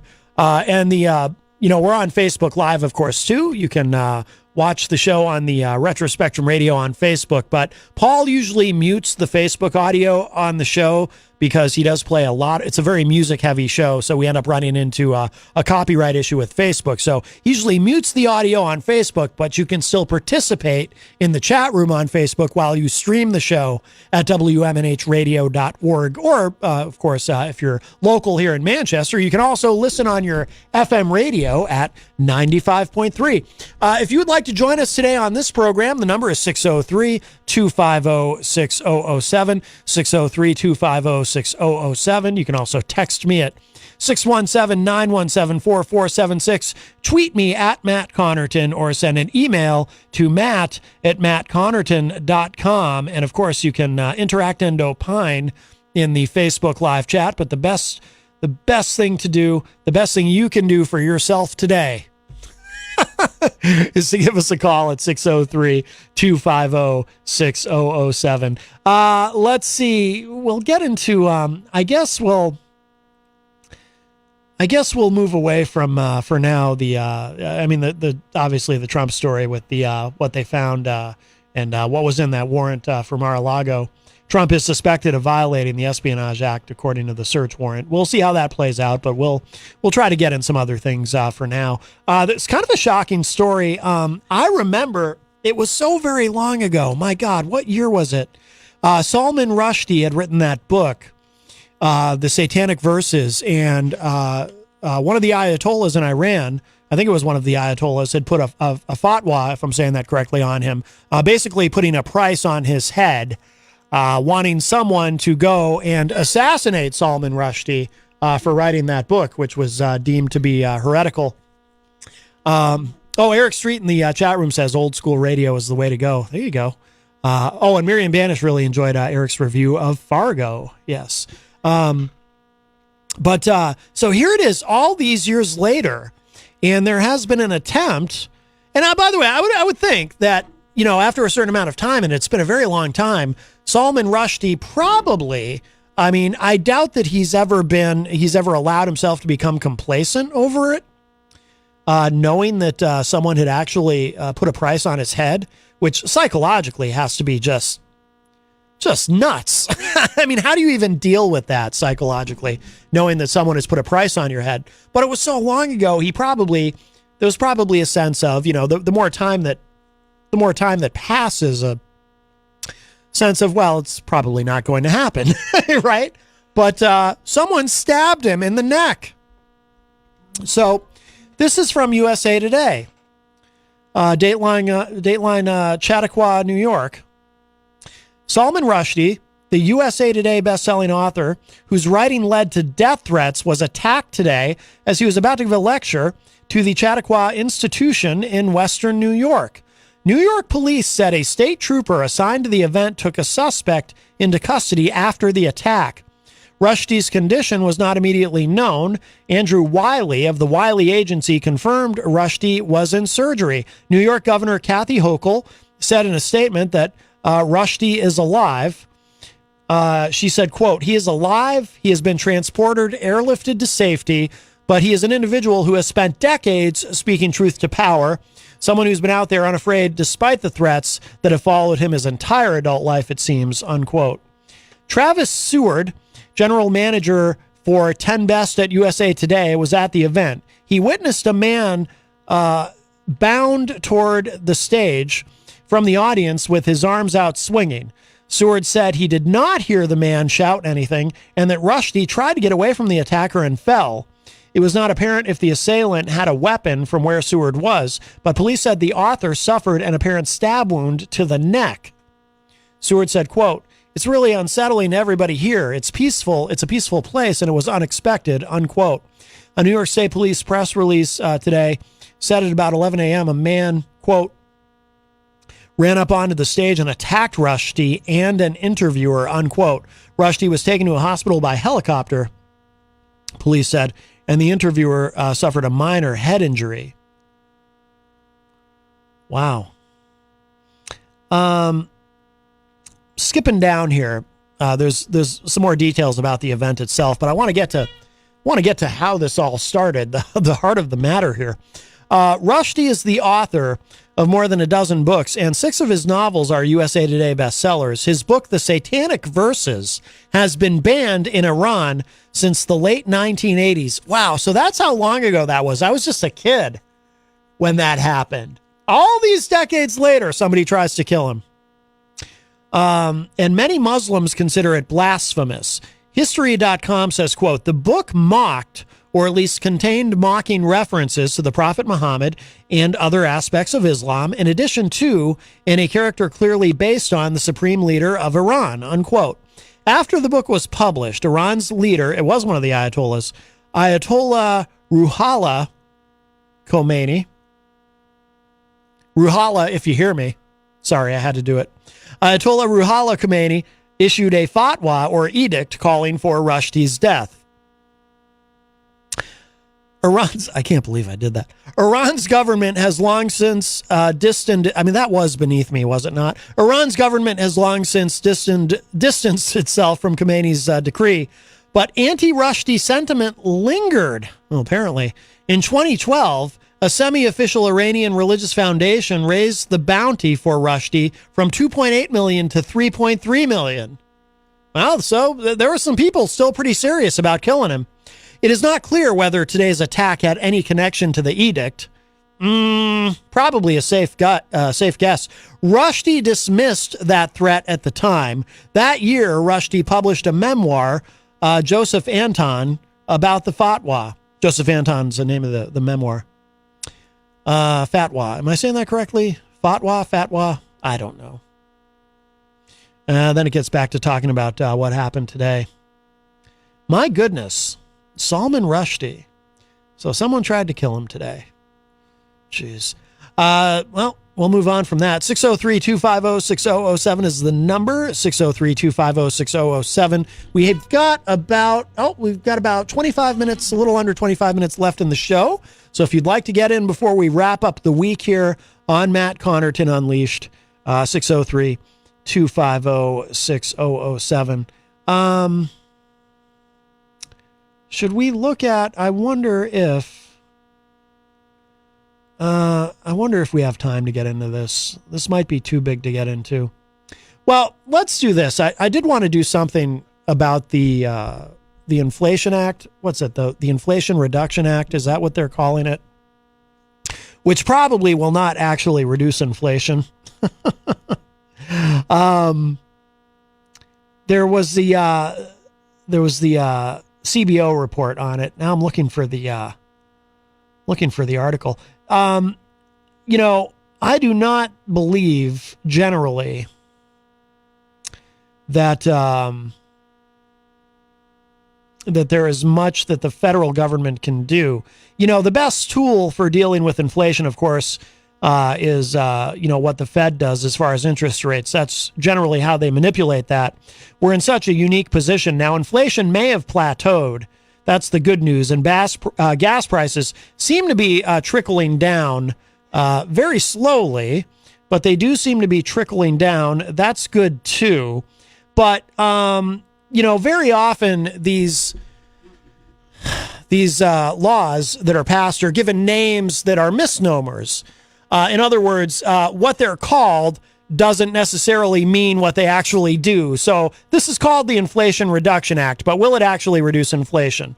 And one of the criticisms that the Biden administration and the Democrats are getting on this from the right is that there's nothing in here that actually reduces inflation. What are you guys talking about? And Republicans, I think, they make a fair point on that.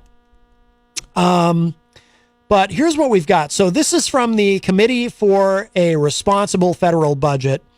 This is nonpartisan, or at least they claim to be. And they've got a little bit of an explainer here about what we're looking at. So this is, here's what it says here. I want to just kind of examine this a little bit. The Senate passed an amended version of the Inflation Reduction Act on August 7, which included several changes to the bill's tax and prescription drug provisions. While the CBO has indicated a full score of the amended bill will be published in the coming weeks, the Joint Committee on Taxation has released an updated score. Okay, we're going to skip down. So the CBO, the Congressional Budget Office, which is nonpartisan, just released its score of the Inflation Reduction Act of 2022. Legislation that would use fiscal year 2022 reconciliation instructions to raise revenue, lower prescription drug costs, fund new energy, climate, and healthcare provisions, and reduce budget deficits. Based on the CBO score, the legislation would reduce deficits by $305 billion through 2031, including over $100 billion of net scorable savings and another $200 billion of gross revenue for stronger tax compliance. Now, I don't think that part's in dispute, right? I haven't heard anyone push back on that. It would reduce the deficit because when you reduce spending, you reduce the deficit. Now, the deficit's not the debt, of course. The debt is never reduced because we just continue to rack up debt and rack up debt and rack up debt. But the deficit, the shortfall in the budget, continues to reduce. By the way, Tom Blanchard in the chat room just posted, going to be listening to Retro Spectrum all night tonight while I get ready for the Jack Customs Foundation last car show ever. Our club president is moving away, and the club, I think, will be breaking up. We've raised tens of thousands of dollars for our veterans in the past 6 years. Sorry to see it go. Yeah, I'm sorry to hear that, Tom. I'm glad you'll be listening to Retro tonight, but sorry to hear about the foundation doing its last, the Jack Customs Foundation doing its last car show. You guys have done a fantastic job raising money for veterans, and God bless the great work that you've done. Hopefully you can find some way to continue that in some form or fashion, but I'm glad you'll be listening tonight. So continuing with this, because the prescription drug savings would be larger than new spending, CBO finds the legislation would modestly reduce net spending by almost $15 billion through 2031, including by nearly $40 billion in 2031. Once fully phased in, the plan would also slightly cut net taxes by about $2 billion per year, with expanded energy and climate tax credits roughly matching the size of new tax increases. The legislation would generate nearly $300 billion of net revenue over a decade, mostly from improved tax compliance and the spillover effects of higher wages as a result of lower healthcare premiums, neither of which are tax increases, along with early revenue collection as corporations shift the timing of certain payments. Overall, CBO estimates the legislation includes $790 billion of offsets to fund roughly $485 billion of new spending and tax breaks.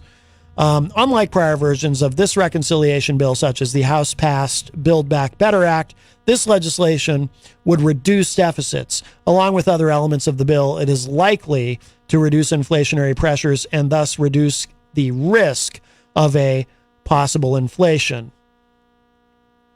Now, we're really getting into the weeds with this. I'd like to, let's look, I want to look specifically at what it talks about here about drug costs. Well, actually, it gets into a bunch of things here. So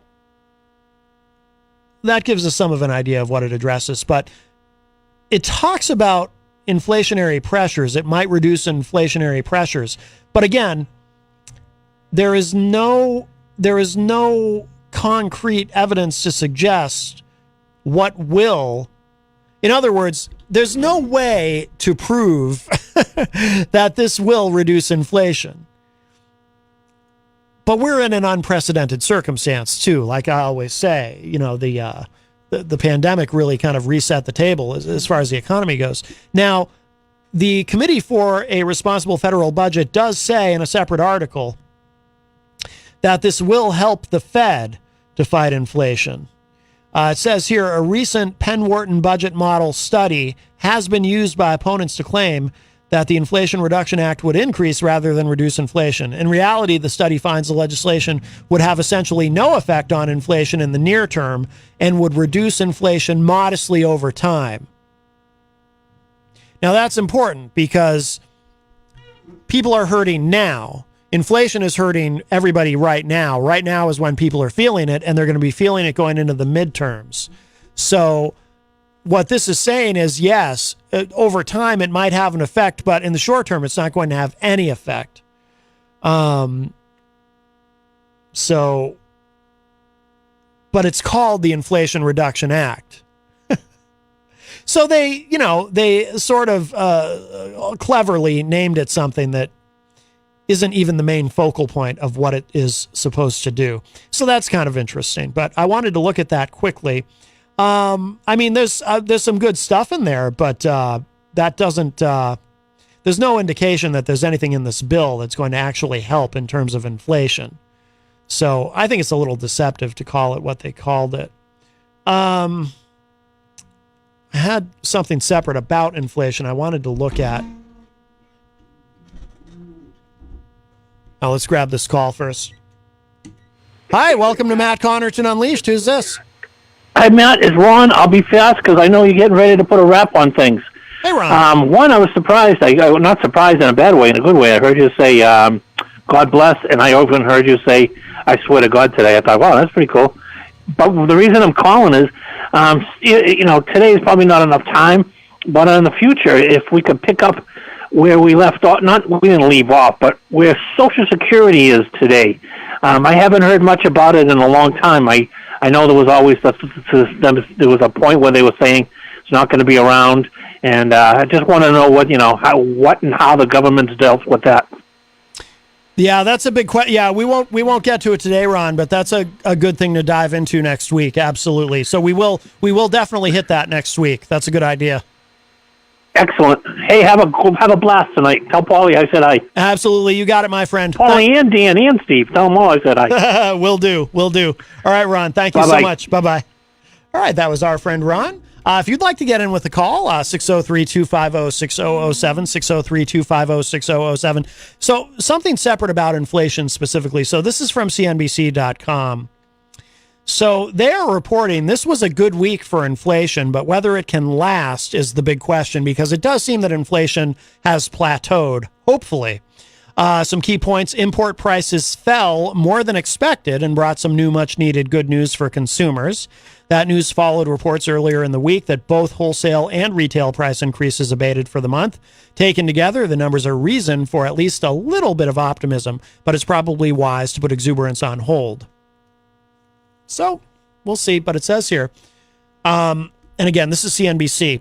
There was more good news today for inflation as import prices fell more than expected and brought much needed relief for consumers. The report capped off a relatively upbeat week for those worried about rising prices, and relatively is the operative word, as the U.S. is on pace this year to import just over $4 trillion of goods and services this year, according to the latest Bureau Economic Analysis data.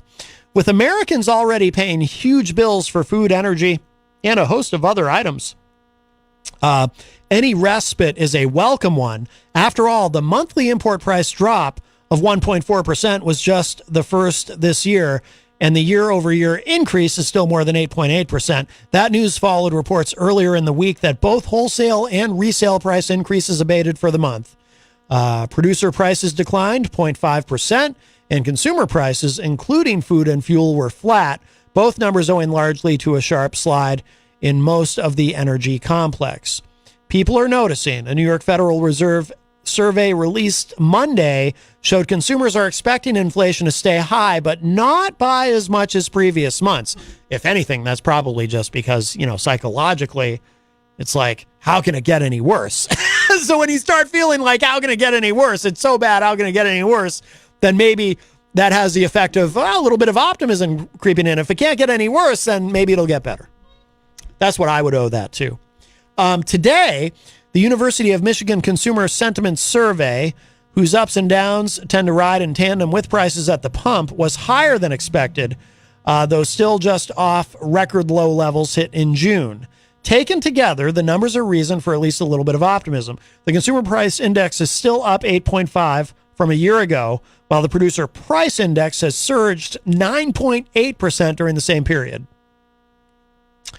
Krishna Guha, who heads global policy and central bank strategy for Eversource ISI, cautioned in a client note on CPI that, quote, while the report is consistent with the notion that inflation pressures may finally have peaked, this is just one report, unquote. Similar comments came Friday from Richmond Federal Reserve President Thomas Barkin. The central bank official told CNBC that inflation news was very welcome, but added that he didn't see any reason to pull back on the interest rate increases that some economists fear will drag the U.S. into a recession.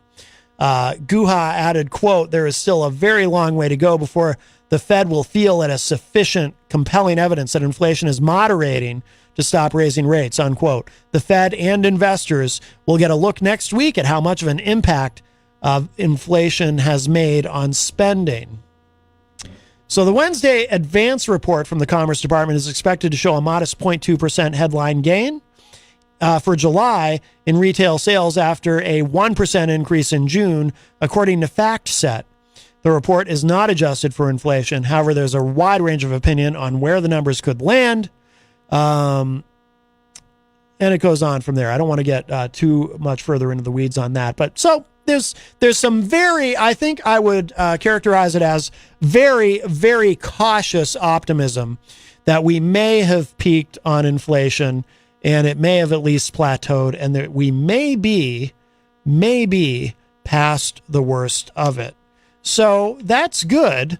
Meanwhile, unemployment continues to be, 3.5%, which is fantastic. That's the lowest number in 5 decades. So there's reason to be, positive. But of course, people are still feeling it. Gas prices now under $4 average nationally, which is good. So again, things going in the right direction, but still, it's still very, very tough. Let's see. I think we have time for one more thing. There's always so much going on in the news and can never get to all of it. But let's see. There's one more thing I wanted to try to hit before we wrap up today. If you want to get in, we've got just a few minutes left. But if you want to get in with a quick call to finish out the week here on the program, 603-250-6007, 603-250-6007. I had something else in my email here that I wanted to do. Let me see if I can. Well, this is new. Here's some breaking news from Politico. House Democrats have cleared a massive healthcare, climate, and tax bill, delivering on a key campaign promise of the Biden presidency. This has been a very good week for the Biden presidency, that's for sure. Actually, the Democrats finally managed to get out of their own way just long enough to get something done. It even says, Politico, they even titled the story, Democrats in Array at Last, with domestic agenda in bloom. Now a party that has struggled at sales pitches must sell the climate tax and healthcare vision that it's about to achieve. Says Democrats are on the cusp of their biggest victory since taking full control of Washington 19 months ago. The November fragrance of their late political bloom remains to be seen. The House is slated Friday to give final approval along party lines to a $700 billion plus energy tax and healthcare domestic policy package that caps more than a year of roller coaster negotiations on the Hill with a win for President Joe Biden's party. The bill delivers on promises Democrats have made for a decade to act on climate change and drive down Medicare prescription drug costs while reducing the deficit.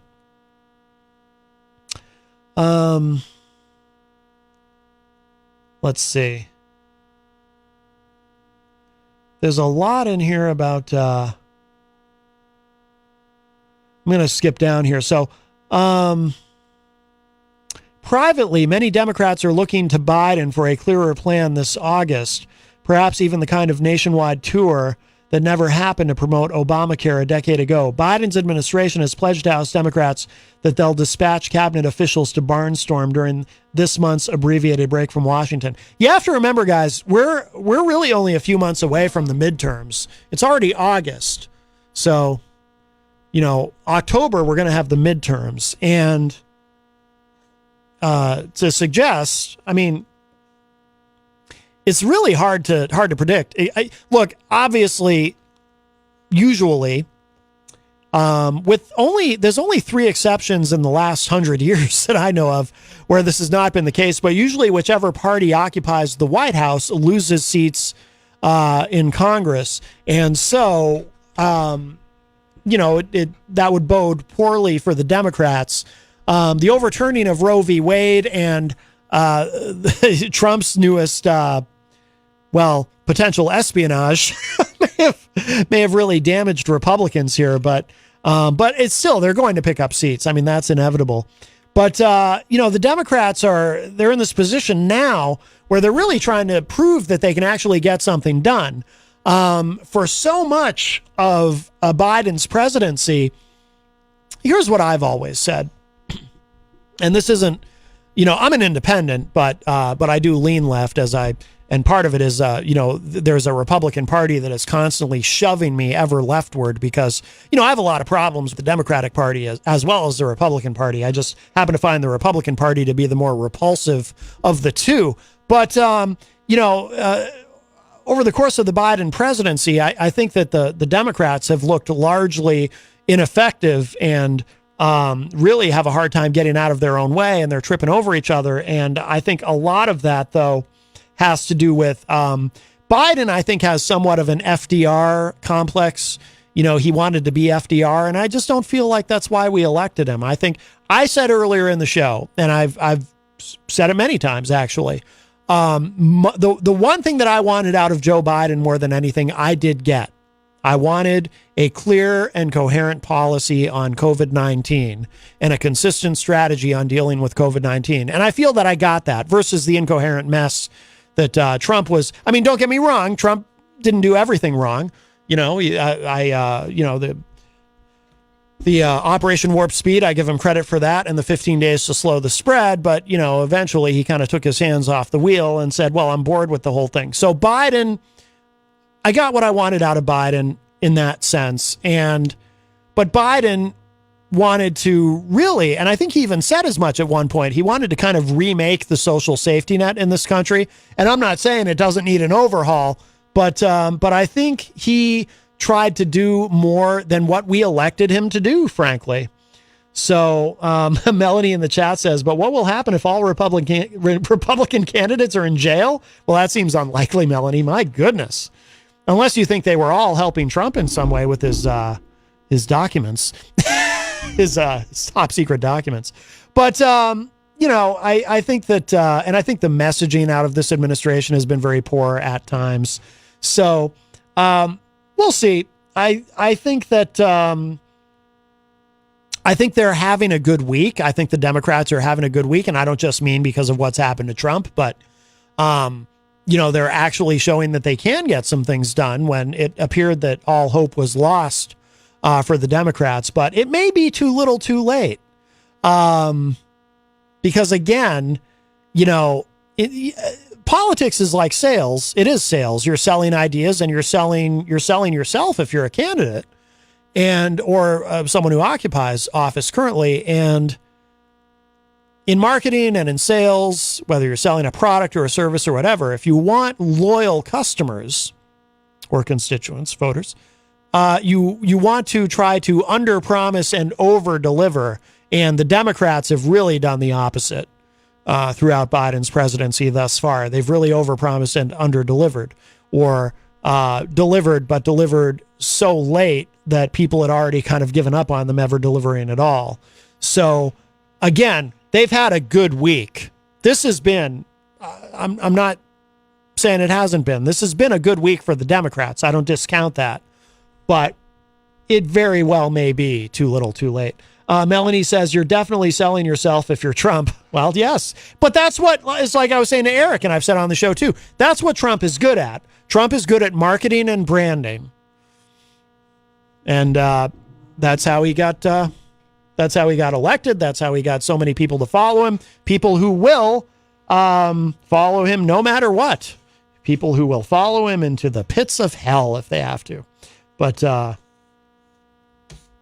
not all, I have tremendous respect for Eric Pilcher, because he's someone who, he was a Trump supporter and he is a conservative and he's, a Republican, but he's not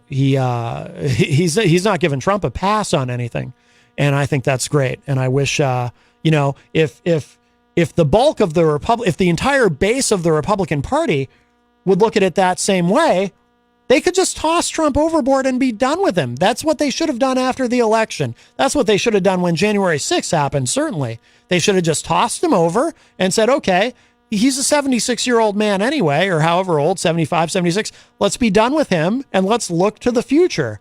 And instead, they're still stuck on Trump. It's a cult of personality. It's incredible. But, okay, we are out of time. We got to go. Granite State of Mind is up next. Don't forget DJ Reckless at the 603 Bar and Grill tonight. I think probably starting around 9. Ali Beaudry tonight at the Hop Knot, I believe from 7 to 9 p.m. In fact, we're going to close rather. We opened with one of her songs. We're going to close with one of her songs, a little bit of it at least, what we have time for. And don't forget, Retro Spectrum Radio back here tonight at 7:30 on WMNH 95.3 FM. And if you miss any part of today's show, it will be up in just a little bit at WMNHradio.org and at my website, mattconnerton.com. I'll talk to y'all a little bit later. Bye, everybody.